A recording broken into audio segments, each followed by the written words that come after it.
Let's modeling and texturing a tire in Blender in 2 steps. Step 1. Modeling. Add a cycle, rotate it on y-axis by 90 degrees, then move it on X, and now apply the location and rotation.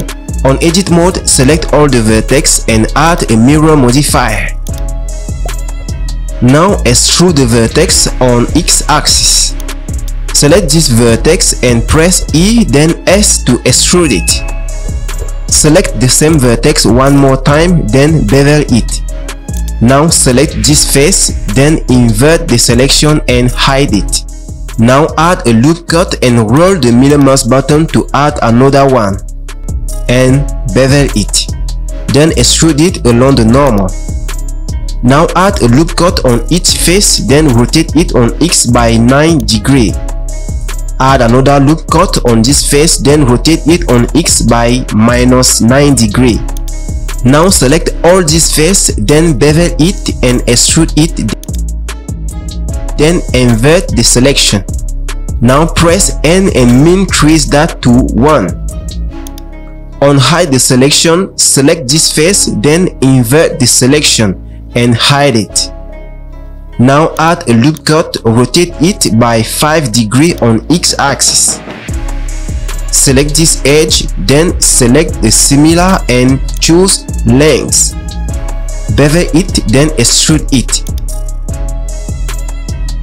And invert the selection, then increase it by 1. Unhide the selection, then add subdiv, level 3. Now our modelization is done. Let's move on to the next step, which is texture and light. Let's first go to render and enable environment light. Now let's go to shader editor. We only need these 2 nodes, volume texture and bump. Let's first enable a node wrangler before we continue.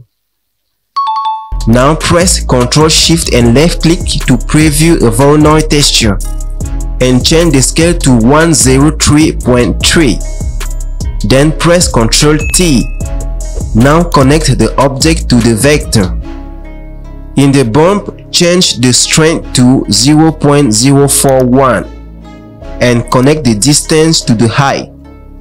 Now on Principal BSDF, change the base color to the fully black color and roughness to 0395. Last, connect the normal to the normal, and that's it. Thank you so much for watching. See you next time.